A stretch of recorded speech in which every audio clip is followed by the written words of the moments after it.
save me some. MeltingMovies1 On Blast podcast.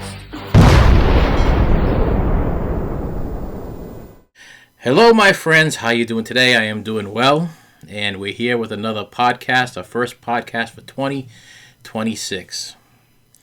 So, I think that we should talk about 2025. Okay. And what we expect for 2026. Mm-hmm. Because I've been asking you for the last, I don't know, couple days or 3-4 days now, whatever, since 2025 turned to 2026. And I'm like, what do you expect from me? And I can't get no damn answer. So I don't know exactly what I'm supposed to be doing. So what the hell am I supposed to be doing? So you want me to set the tone for 2026? Yeah, set the tone for 2026 and try to explain what you expect me to do. Can I just tell you something first? First, I want to tell you, like, what I would like to happen. I would like for something good to happen. Like, I would like to be able to do something fun, and make money doing what I enjoy instead of doing something like I've been doing for the last 30 plus years or whatever, just to make a buck.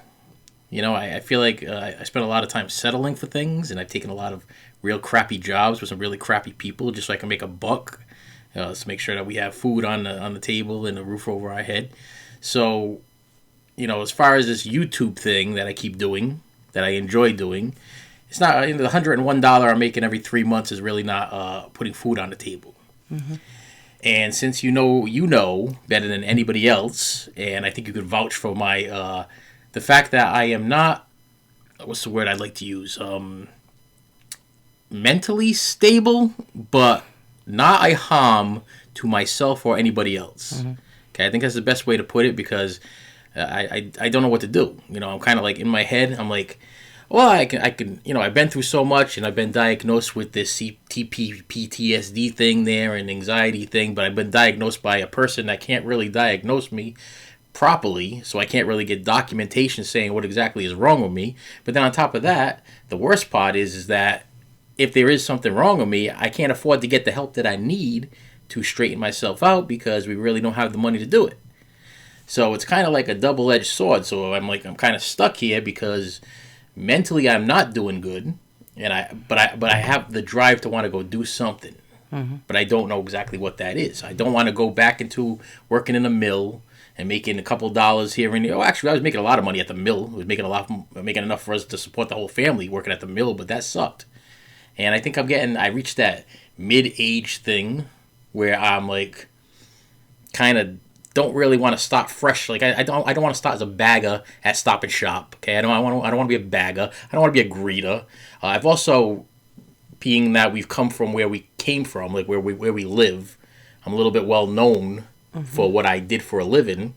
I think me standing in front of a no disrespect to the Walmart people, but me standing in front of a Walmart, being a bagger at Stop and Shop, not only does it feel like it's not me, period. I'll be miserable, but like I'll run into people that know me, and they'll be like, "What the heck happened to him?" I'll really feel like a piece of garbage. If I didn't feel bad already, I will feel bad at the end of the day. They'll be like, he was doing this, and we really thought he was great doing this, and now here he is doing this. What the hell happened to him? I'll feel like that. One of them MTV videos there, it was like, what the hell happened to that poor guy? And now here he is now. Yeah, where is he now?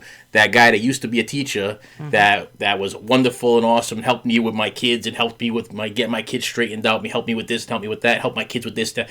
And now here he is standing in front of a Walmart going, "Welcome to Walmart, how are you?" You know what I mean? And like I said, nothing against the "Welcome to Walmart, how are you" guys, but that's not me. There's been things I've been wanting to do in my life, but I don't want to take chances doing them, and I also suffer from major anxiety. So the things that I want to do it holds me back, but I can't really afford to get the help I need, because in order for me to get the help I need, I have to be back at work to get the help I need. So what the hell am I supposed to do? 2026. What should be the game plan for 2026? I'm struggling with so many things in my head mentally. Which I'm trying to lose some weight. I've worn a pair of khaki pants like twice in my entire life, and if I have to go substitute teach or teach in general or whatever, button down shirts and khaki pants, I'm not sure if that's my thing. If I can even I can even rock that. You know what I mean? Like, we've been to Walmart to buy just regular jeans, and I have to buy my jeans at a specific place because I only fit in a certain pair of jeans at a certain place. So that's even a problem. It just seems like everything seems to be a problem. So what do you think that I could be doing?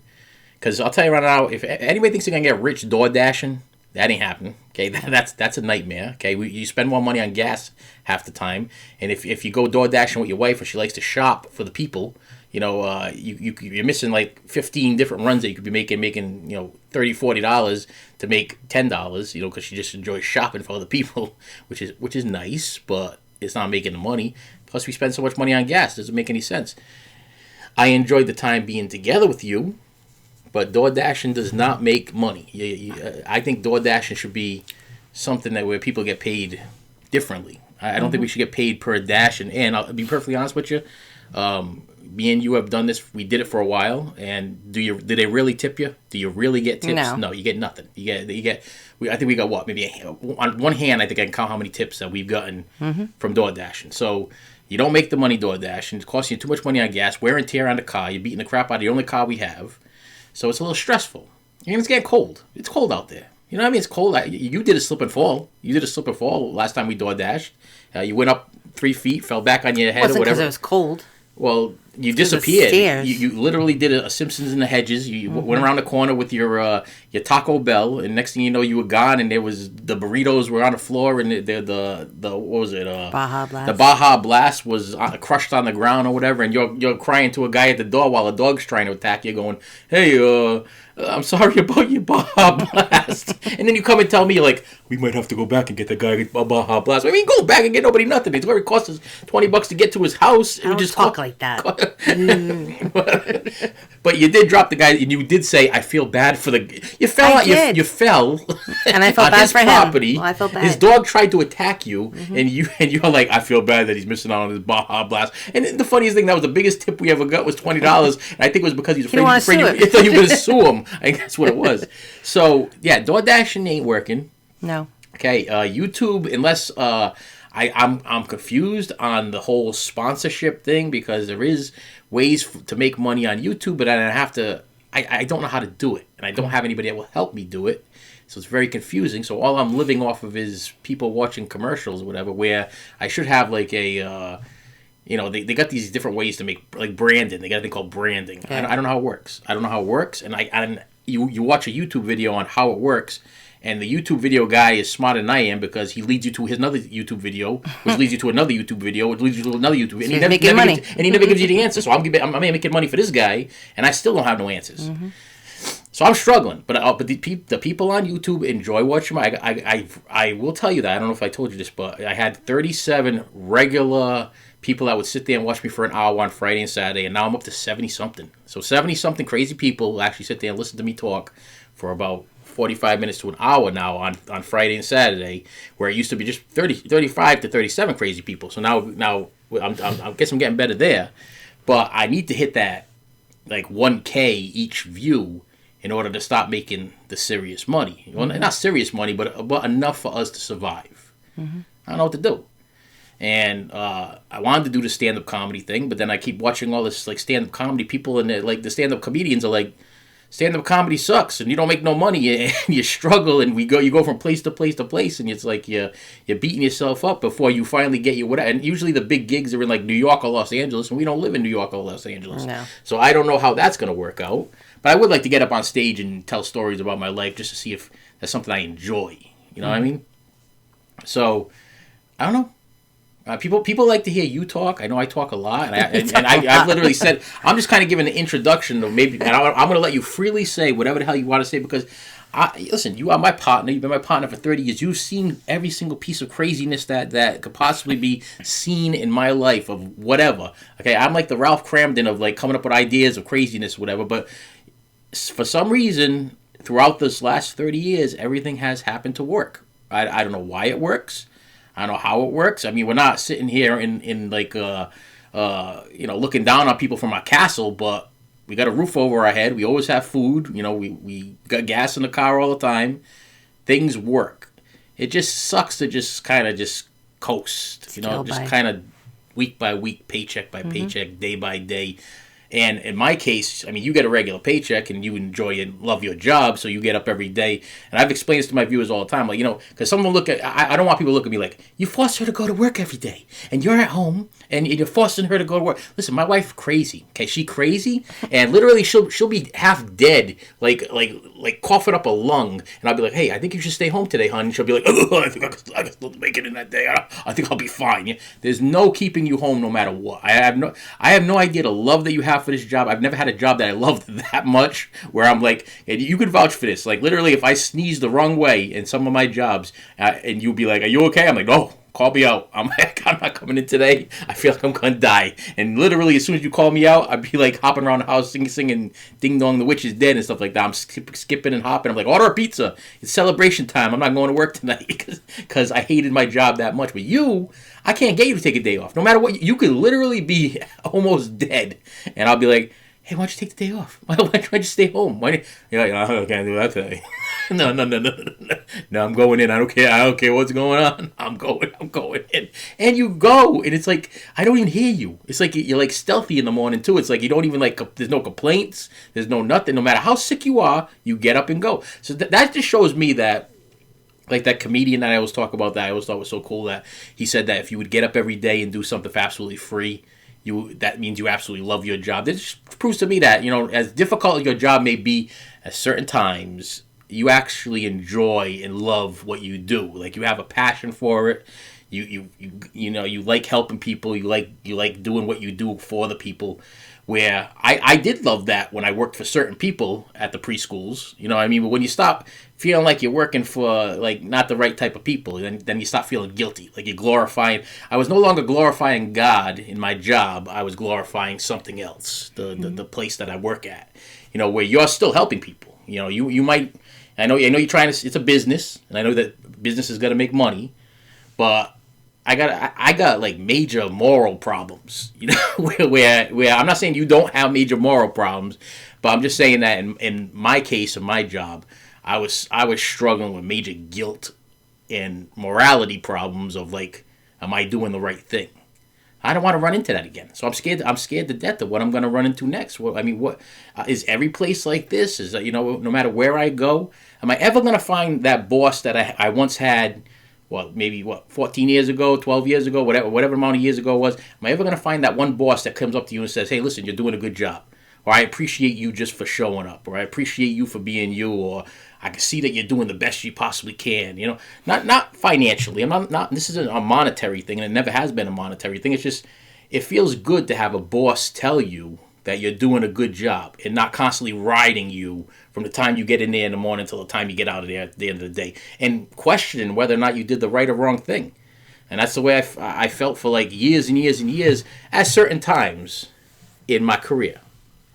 So, where do I go? I feel like Guns N' Roses there. Where do I go? Where do I go now? Where do I go? Because I don't know. I don't want to go back to school either. I don't want. Listen, I think I'm getting too old. I hit that half age mark this December.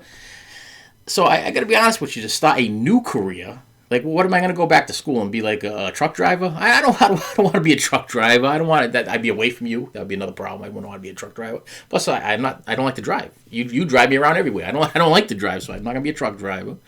I don't know what to do. I don't want to go work in a deli. I mean, I've run so many ideas through my head, and I'm like, I used to love teaching, but there was a certain age group I like to teach. I like to teach the kids that were teachable. That's my problem, is that where am I going to find this school that's going to let me teach children that are actually teachable? You know, I don't want to. I don't know. I no longer want to deal with children that are 2 years old, or children that are 3 years old, or children that cannot be taught. You know, I want to sit at a classroom, and I want to be able to teach children. But I can't go back to school and do another 5-6 years of education, because I feel like by the time I'm done after the 5 or 6 years, I'm already going to be almost 60 years old. And I just feel like that's just too late. I just feel like it'll be a waste of my time and effort. And I probably won't even pass it because I'm terrible in math anyway. You know that. You did all my math for me. Who did all my math? Yeah. Who did it? Me? Yeah, exactly.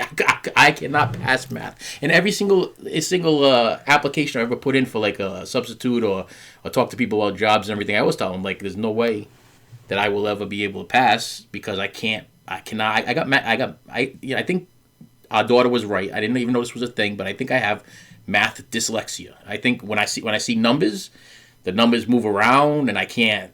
They give me anxiety. Like literally, I can do addition, subtraction, and some multiplication. But when it comes to like division and forget about, I never even did like trigonometry or all the rest of that stuff. There was what's it, trigonometry? What's the other stupid one that everybody, all our kids had to do? I never had to do Geometry. I never had to do geometry. I was literally doing no joke, greater than and less than my senior year in high school because they were like called it Pac-Man. Yeah, the Pac-Man. They're like the Pac-Man's gonna eat the 18 instead of the 13 because the 18's bigger. Yeah, or if you have an 18 and an 18, those are equal. You put two lines. You know, I was like that's seriously that was my senior year at my vocational school every day in math. My math teacher literally she'd give us those brown pieces of paper. She'd leave the classroom. She'd be like she'd put a bunch of them on the board. And she'd be like, get them all done, and I'll see you in like 25 minutes or whatever. And she'd come back in with it because it was a half an hour class. She'd come in with the last 5 minutes. She'd collect the papers. And we'd be on our way, and it was that was my entire senior year. They gave up. To me, I feel like maybe I got a lawsuit going on here, but I think they just gave up. I think number one, I was in an all boys class. They wouldn't let any girls in the class with us because they were afraid we were going to attack them or something. I don't know what the heck that was. We had one, and she escaped. It was the strangest thing. Like she was in the class. We're like, wow, look, we got a girl in our class. 3 weeks in, they came in, they pulled her out. They were like, we made a mistake. This is all boy class. We can't have no girl classes. And this wasn't an all boy school. It was just like. I was in like the special class for like those special kids that were like on their way to jail. Unteachable. Unteachable. Yes, exactly. Yeah, that's why you can't do it. But then again, I was also 16. I would have been 16, 17. It sucked. So here we are. Go 2026, and I told you I was going to shop about 10 minutes ago, but like everybody already knows, this is going to be like a 50 long video of you listening to me trying to explain myself. And this is stuff that you already know, but I just try and give people a little content of what the hell does a guy do when he does have I think I have a brilliant imagination. I've written books, can't figure out how to publish them. I got one that I can't figure out. I got two. I can't figure out how to publish them. And I think one of them would be a great children's book, and I think the other one would be a great adult book. Can't figure out how to publish them. I've been writing stand-up comedy stuff since I was working back in 1996, 97, when we first met, when I was working in that first original place. Well, not first original place, but the place where we met. But I don't know where I'm going to go with that either. You know, I love doing YouTube, and I love like interacting with my viewers and stuff. But $101. I made $101 in 3 months this month. Well, this cycle or whatever it was, and that's ridiculous. I mean, I think YouTube should at least pay you per view hour. Like if I got 4,000 hours or whatever, or 400 hours or 300 hours, it should be at least minimum wage per hour. But no, they give you like whatever percentage of whatever commercials, and literally it's like you watch it go up, it's like 5 cents a day. So they literally give me like 5 cents a day. Listen, there's children in India right now making those funny cookies that you like to eat there with their feet. Mine's are from Portugal. with their feet making more money than what I'm making on YouTube right now. Well, I saw him today making some kind of pies or something, like a loaf bread or whatever too. Yeah. And it was on TikTok, and the guy was looking at it, he's like, oh, this is from India too. And he's like eating his loaf bread, he's all happy, and then they show the guy making it with his feet, and it's like he flips over his things like from India, and I'm like, I thought of you right away because I know you love those tin cookies, and I'm like, oh, I hope they're not from India because they're making them with their feet. Nope, but still, the people from India they're making more money than I am making stuff with their feet. I mean, I've even contemplated foot fetish pictures. Me selling foot fetish pictures on the internet in order for me to make a couple extra. But listen, I need to take care of this family. I need to help you out, and we need to come up with something together. And I don't know what to do. I don't know. I feel like I just don't want to settle anymore. I'm tired of settling for whatever just to make a buck. It sucks already.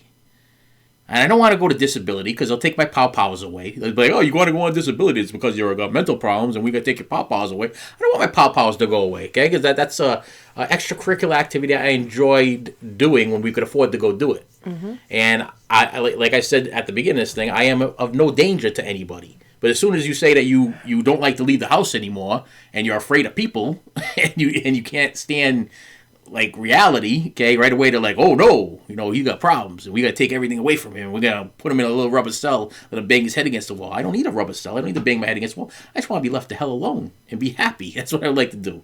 I like to review movies and, do my podcasts and YouTube videos and interact with the people and everything. And that's what I like to do.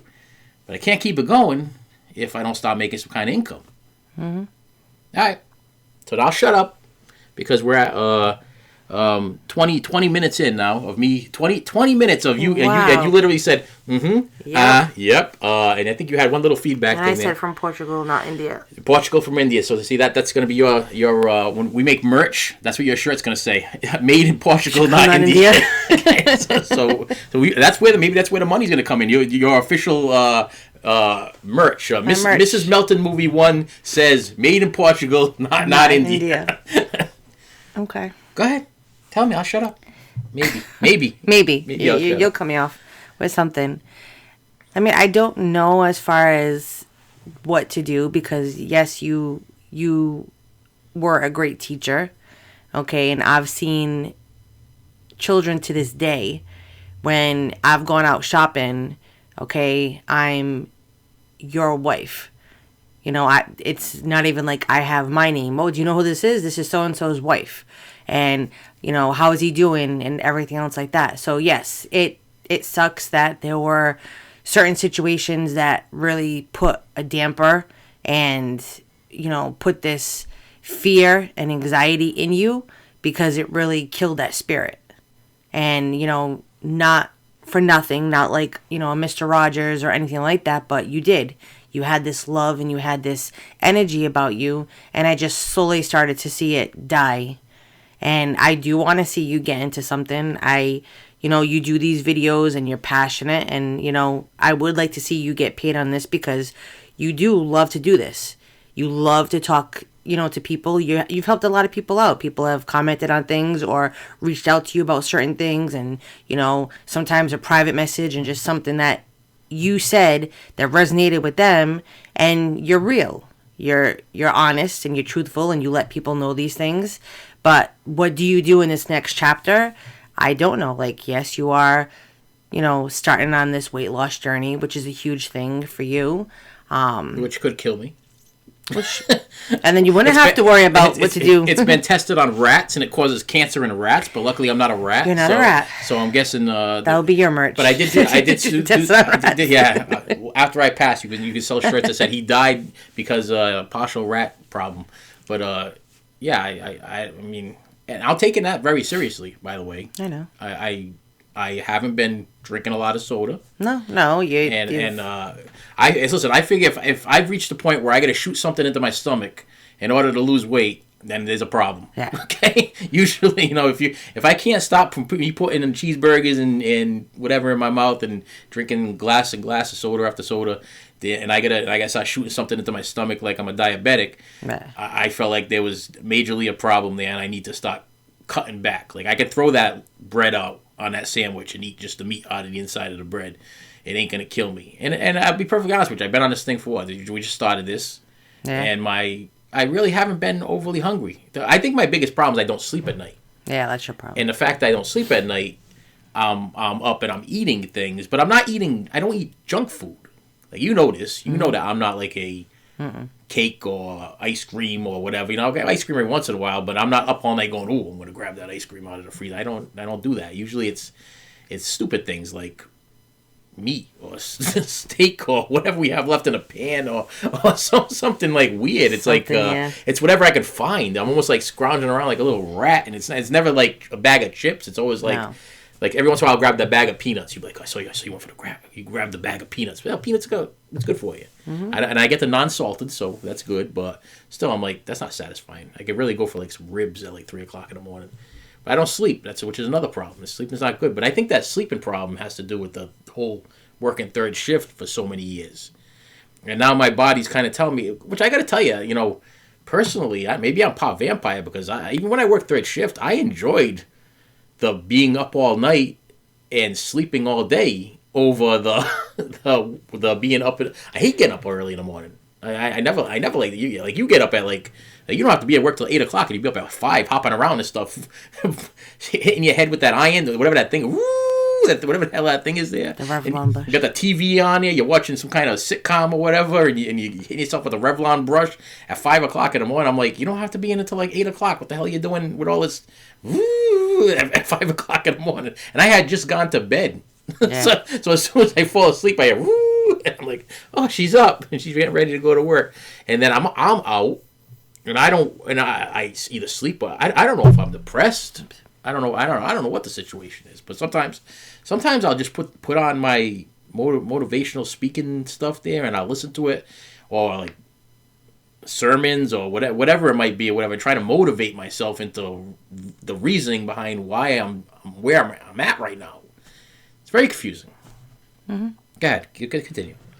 I cut you off, and see that's the funny thing is like Jim Brewer was saying, the whole reel, you got to reel him back in. I forget where I was left off, and you probably forgot what the heck you were like. Yeah, okay, I know you were saying like people come up to you and you're like, not you. You're my wife. You're Mr. Whatever's wife. Yes. You're not.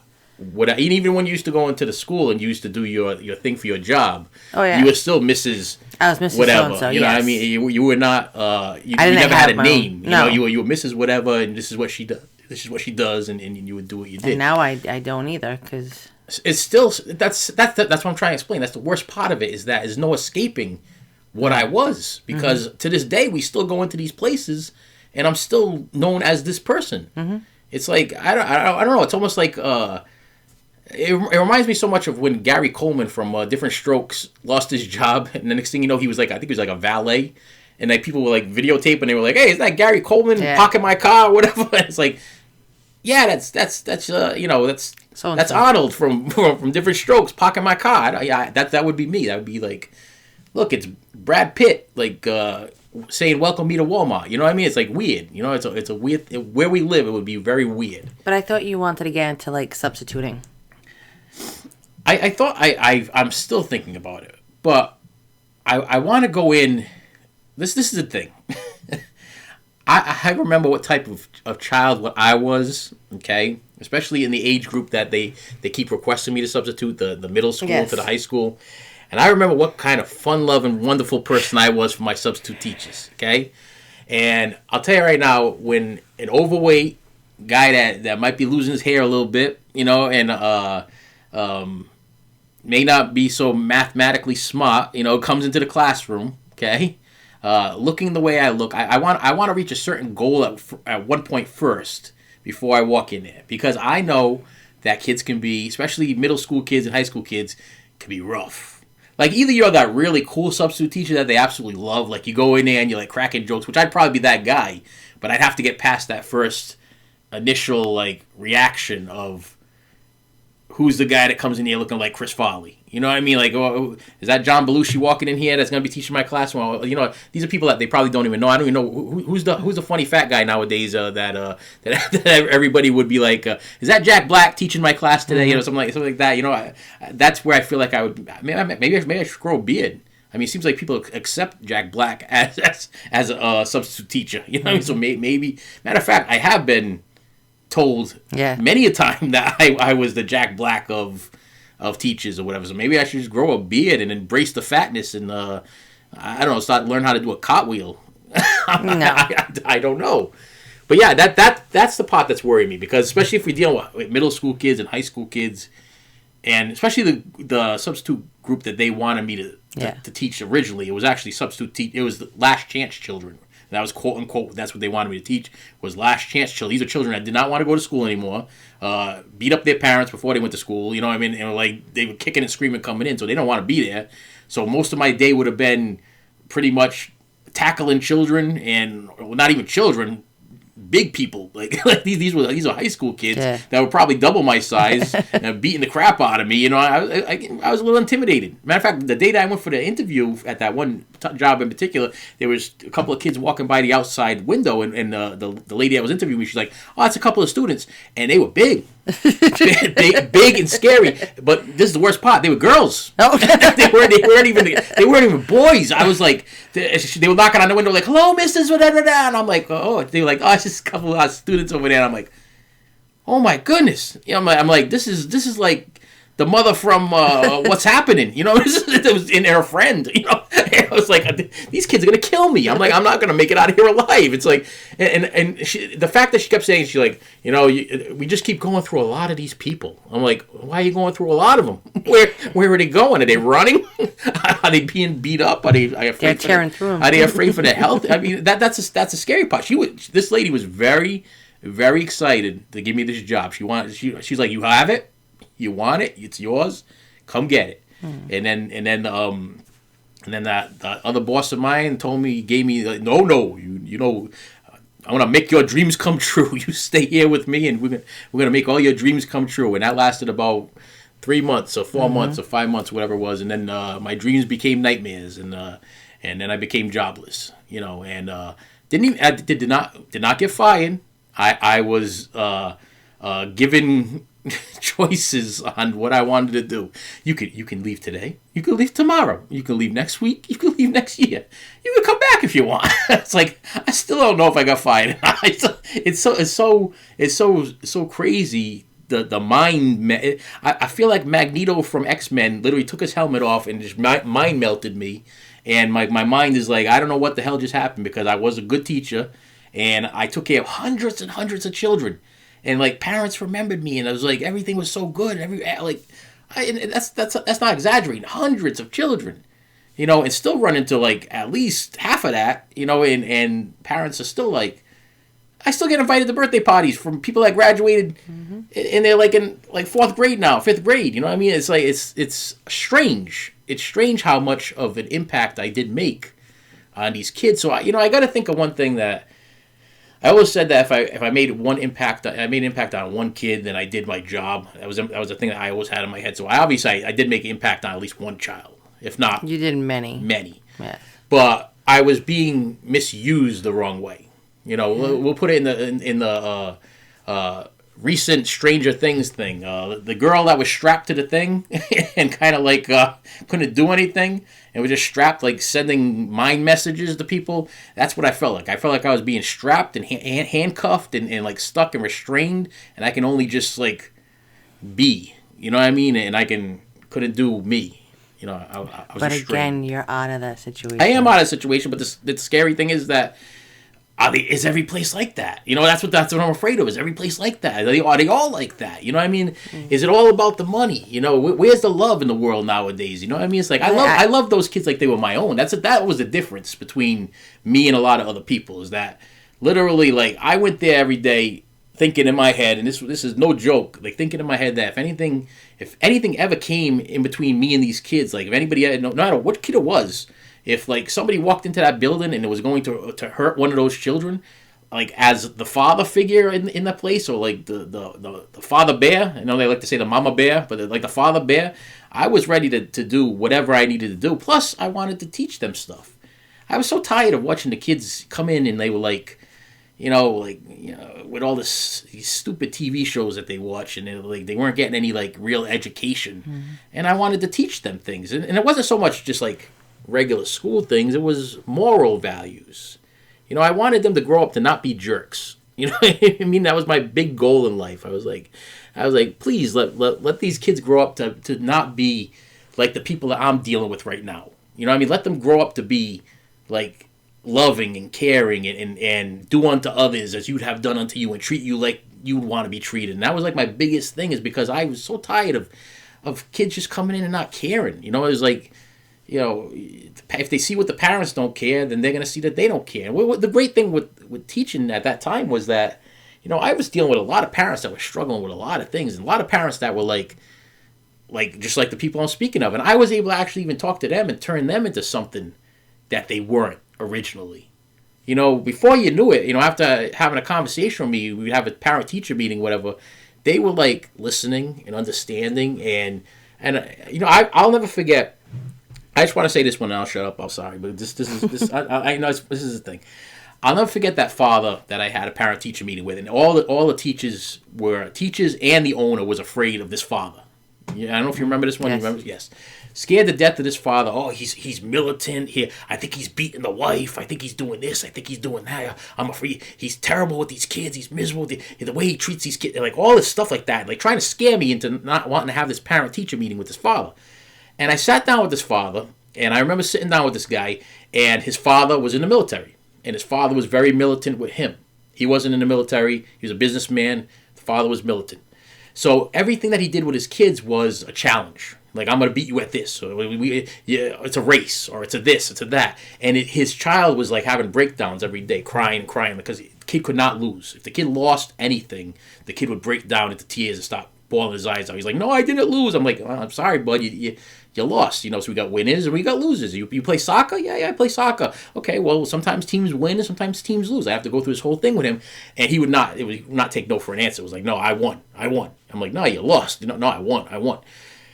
And then I sat down with the father, and I sat down with his father, and his father sat there, and he started pouring his guts out to me about how strict his father was and how militant his father was. But listen, I had to win, and everything was a challenge. And I looked at the guy, and I was like, yeah, how did that make you feel? I'm like, you got to be different. I'm like, you didn't feel good about that, did you? You're telling me right now you're still struggling to this day with the way your father treated you, and what are you doing with your son? You're doing the same thing that you were doing with your son, so you got to do something. And this was a guy that everybody was afraid of. But to help this child and to help this father, I was like, I don't care what this guy's going to do to me. I don't care what he's going to say to me. I'm going to help this kid because this kid can't keep this chain has to break. We can't keep this cycle can't keep going and going and going and having this father, treating his child the way he got treated by his father, and having this kid grow up to have a kid of his own and treat his kid, and they keep going for the rest of his life, and have these people be so hurt. And then what happened to this poor father? He passed away young, really young, and probably never.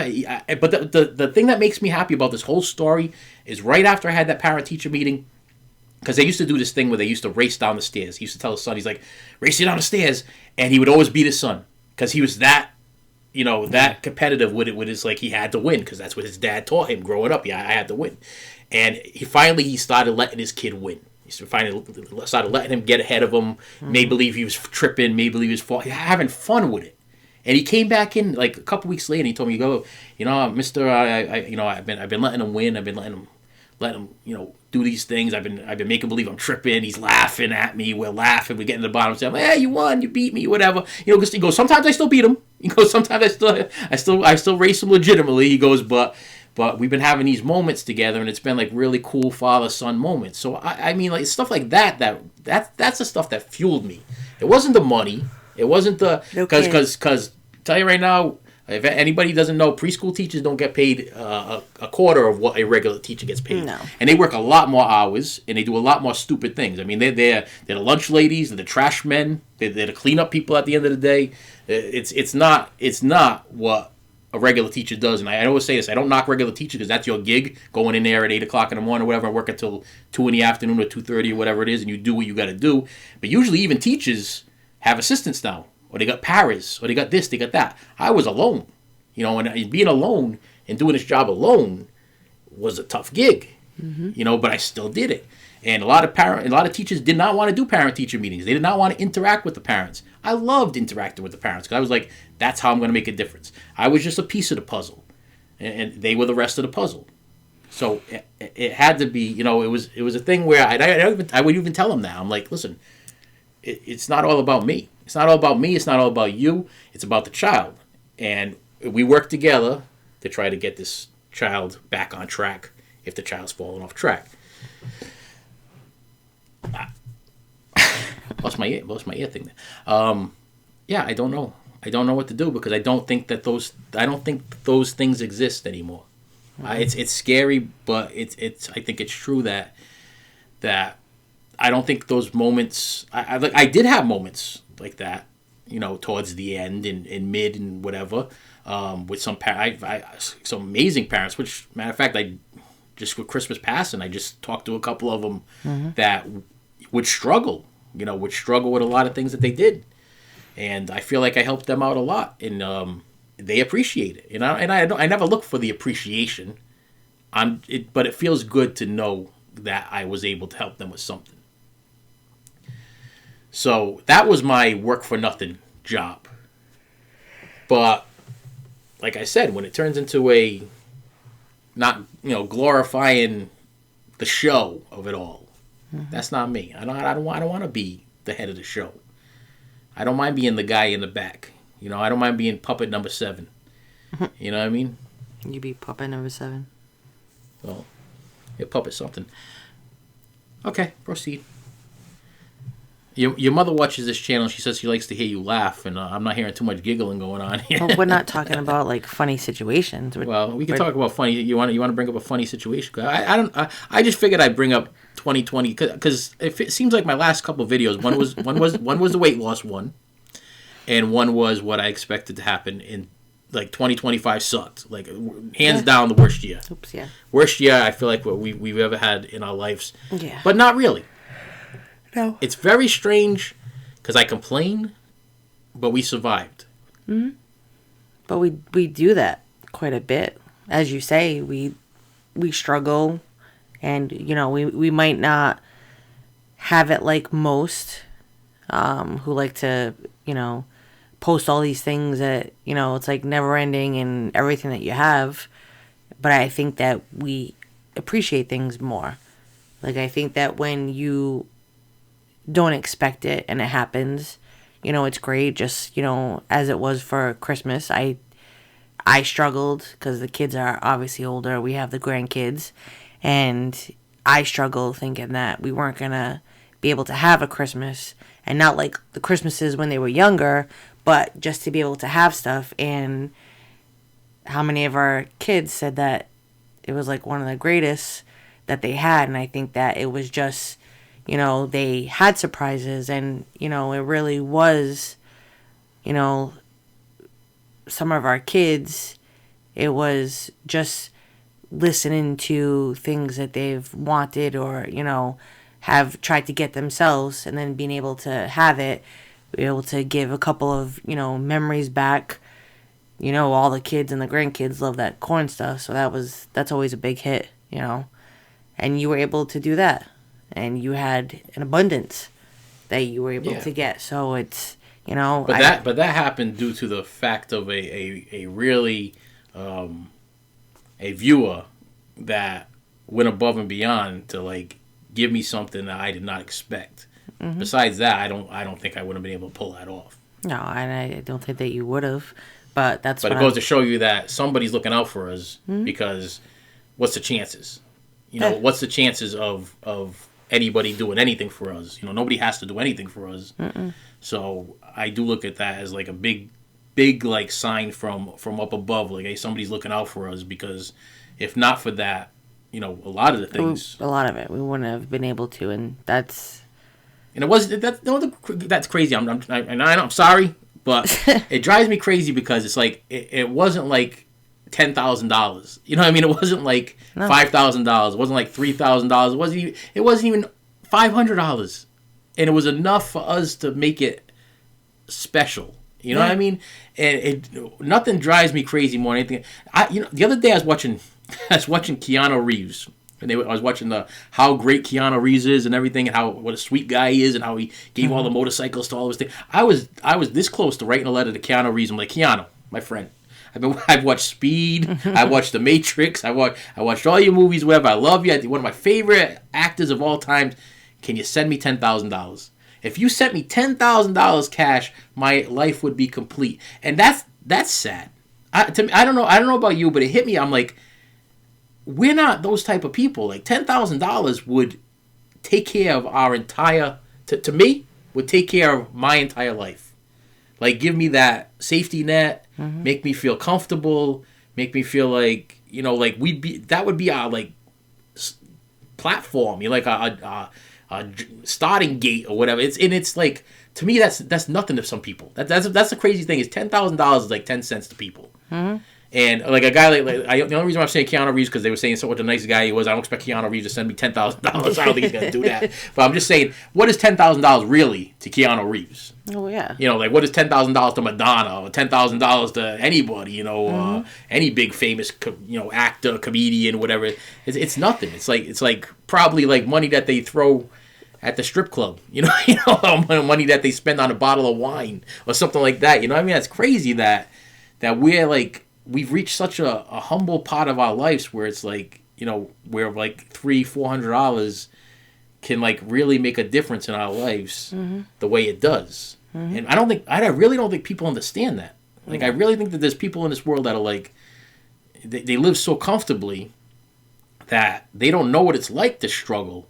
They don't know what it's like to dig through the trash and look for that half-eaten Sonic cheeseburger that your daughter said that she left in that trash bag for 2 days hunting for that damn thing, and find it underneath your grandson's diaper and be like, yes, I found it. It's mine. Listen.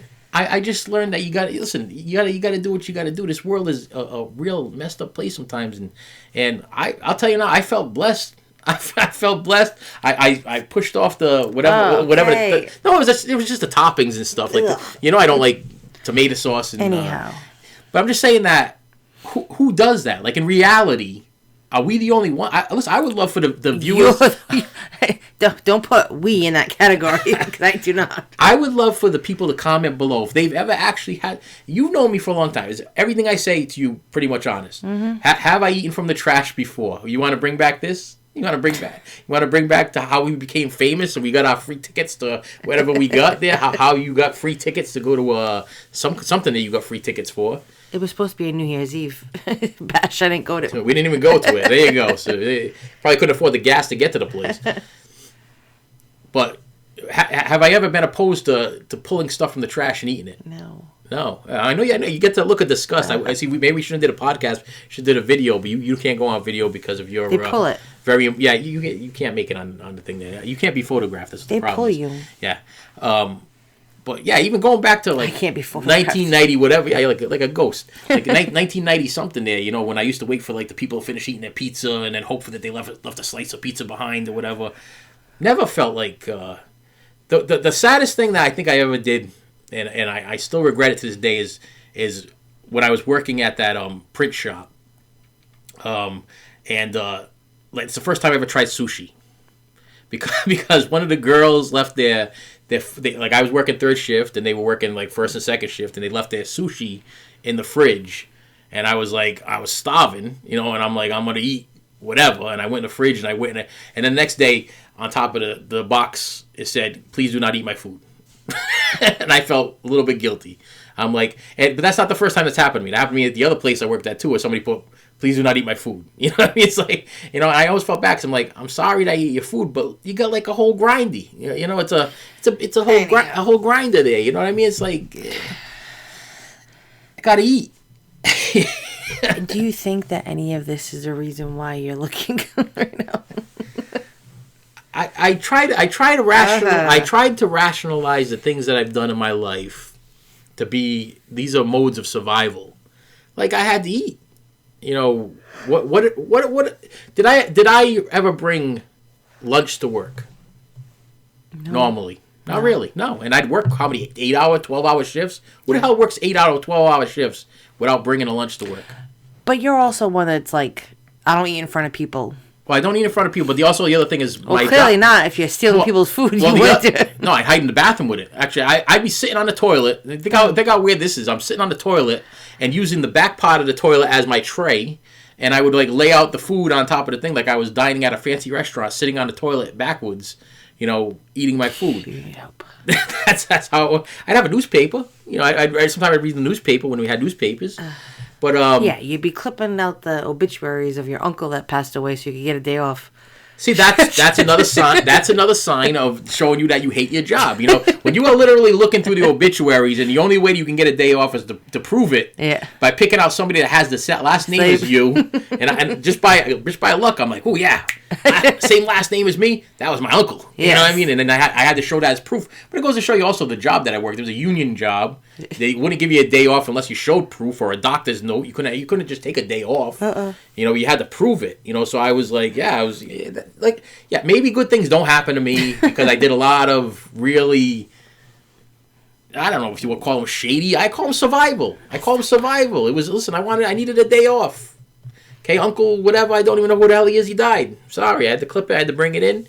Hey, think of the place I work for. Where they tell you roll those dead bones in and show me that the uncle died by give me an actual clipping. That's terrible. But like, I mean, not even like. I think I even had you run into a. Did I have you run in my head? I don't know. Either I did this or you did this. But there was I want to say nursing home. It's not a nursing home. What is it? Funeral home. Funeral home next to the bank in the place where your mother lives. I don't want to give areas and stuff like that.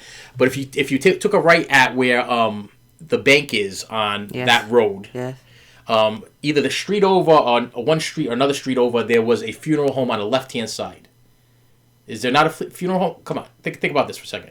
It was either you know the road I'm talking about, the top, if you go all the way up to the top, and then you go straight on the right hand side there's a bank. Yes. Either one street over there was a school, I think, and then there's a street over there. I think there was a funeral home. Yes, but I never went inside. Okay, so I did it before I went to work. So I ran into the place, in my work clothes and grabbed one of those cards for Mr. Whatever. Yes, to show that you were there. To show that I was at Mr. Whatever's.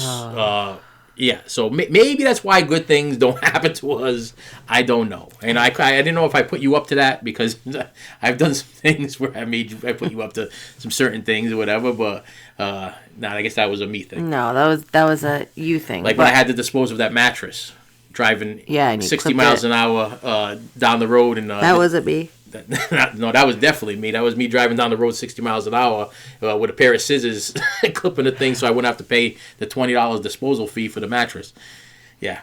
These are all things that cannot be proven. Yeah. Mm-hmm. and also past 6 years. So I'm pretty sure the law of whatever is I think we're done with all of that. I don't know. So yeah, hey, listen, I'll continue to eat from the trash. I don't care. And I'll continue to do what I got to do, but I want to be happy. Because we're not promised tomorrow, and I'm really afraid that I'm gonna fall into the same trap that I fell into many a time. So once again, we're sitting here and we're at a stalemate where you have no advice. Because it's really not advice from me. You have to accept this journey and decide what you want to do.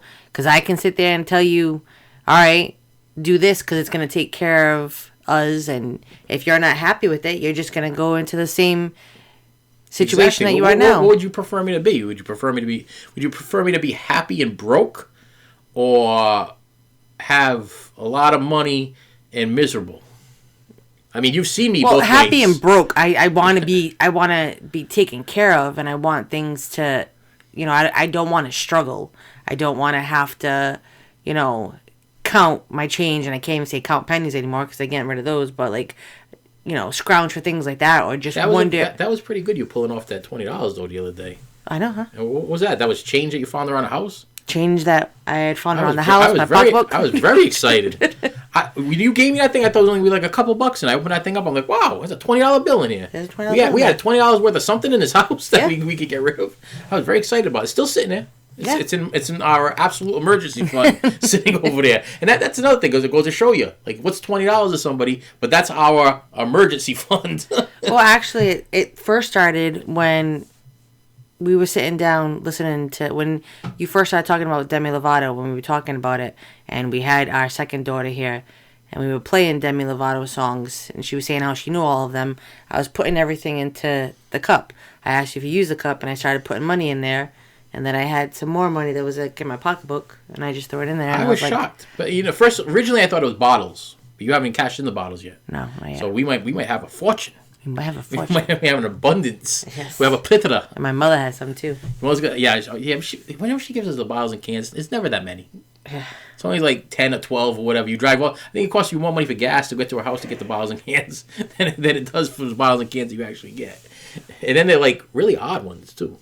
Yeah. Like she gets the mini ones, those mini bottles and cans. Mini cans. Yeah, little mini cans. I don't even know that I didn't even know the vending machines took those things. Mm-hmm. So I guess we're stuck. Listen. This is my I don't know what should I call this? I'll call it whatever you want to call it. Is it 2026 summary or how about 2026 help? Help 2026 help or 2026 advice? Well, I mean, maybe as far as your viewers too, maybe you can comment something. What do you think that he'd be good at? Comment below. Let them know. You don't want to hear what they think I'd be good at.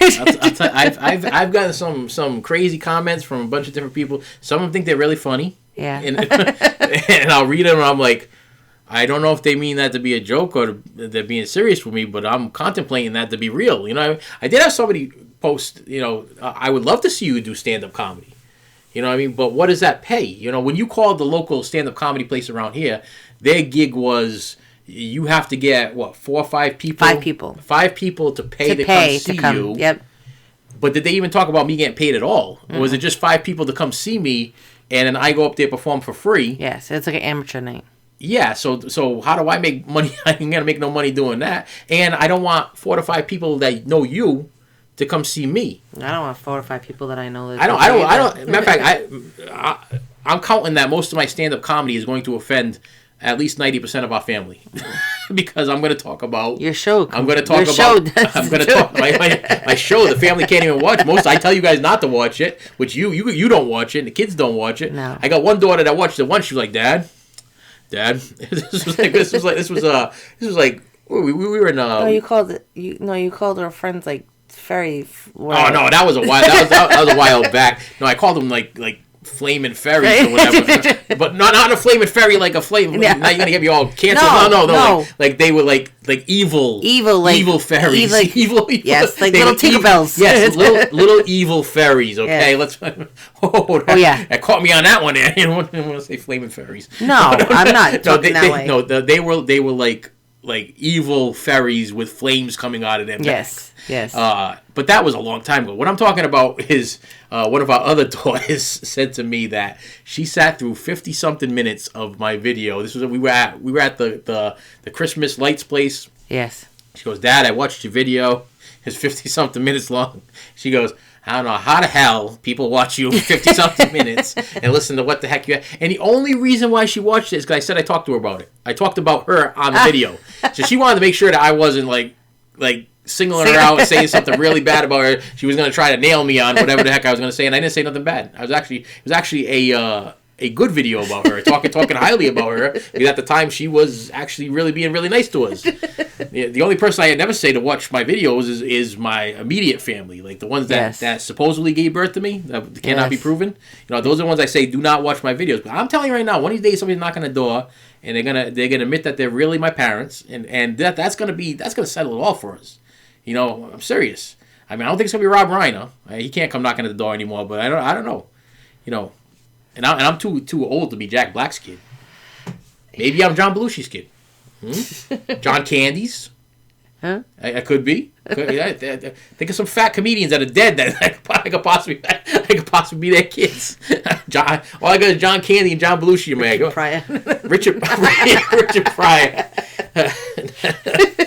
Well, my mother does say she did do that Ancestry.com, and I'm 1% black. Yeah. So I'm 1%. Oh, sorry, I'm African American. You got Native American, Africa. I got to learn that because the kids keep telling me I'm gonna be canceled if I don't say these politically. So I am 1% African American. Yes. Do you believe that? Not at all. I don't believe. I don't know what she was spitting in. But I don't know where she mailed it.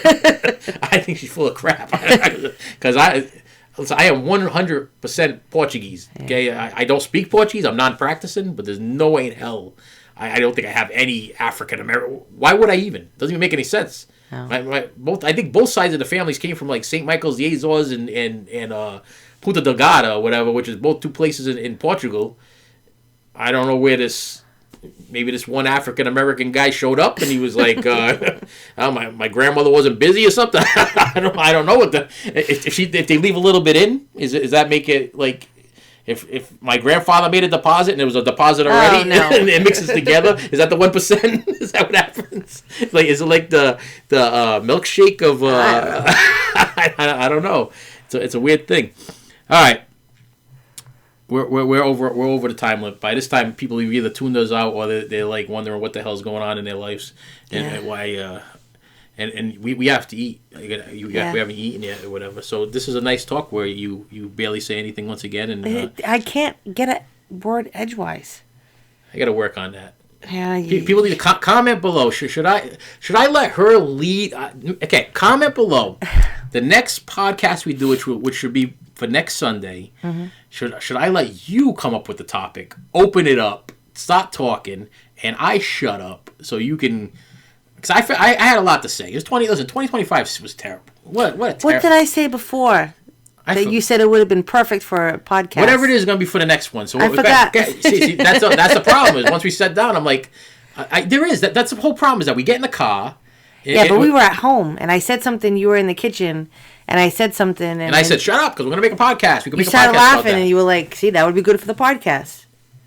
See, you got to think about it. See, what you need to do is this is your homework until the next podcast for you to think about whatever the heck it is that we're supposed to make these people laugh. Okay. Come up with a title, okay? Because that's what we got to do. Is come up with some kind of and then whatever. I don't edit any of this stuff, that's another great thing about podcasts is I don't edit anything. I just literally put the opening credits and the ending credits and just put it on Spotify and I drop it on YouTube and then that's it.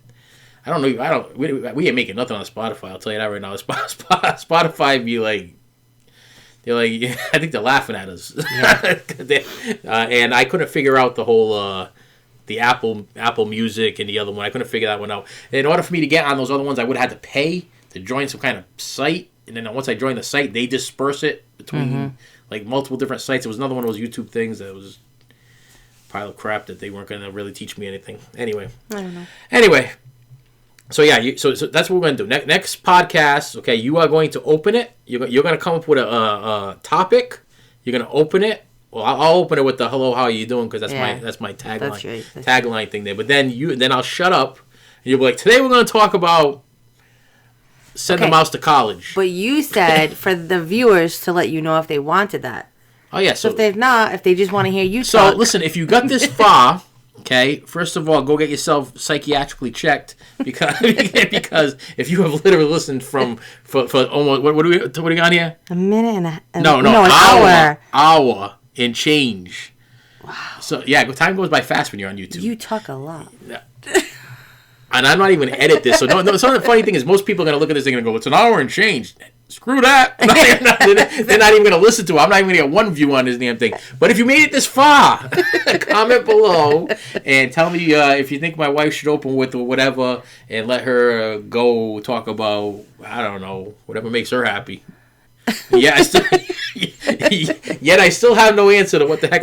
Guess what I'm going to be doing tomorrow, boys and girls? Same damn thing I was doing last Monday and Tuesday and Wednesday and Thursday. I'll be over here talking to a camera, and my kids. That's what my daughter said. That really drove me. She goes, "Dad, do you know you were talking to yourself for an hour?" Yeah. That's what she said to me. I said, technically I am. I said, but when it goes out to the world, I'm talking to like 10,000 people. I said, that's great. I said, you got to think about it like that. Yes, I am. That's what she said. That's what she said. She goes, do you realize for 56 minutes you were talking to yourself for 56 minutes? And I'm like, no, I was not talking to myself 56 minutes. I was talking to people. I said, but technically, whatever. All right. And with that said, my friends, thank you so much for stopping by. I appreciate you each and every day, and I will see you later. You should have saved me some.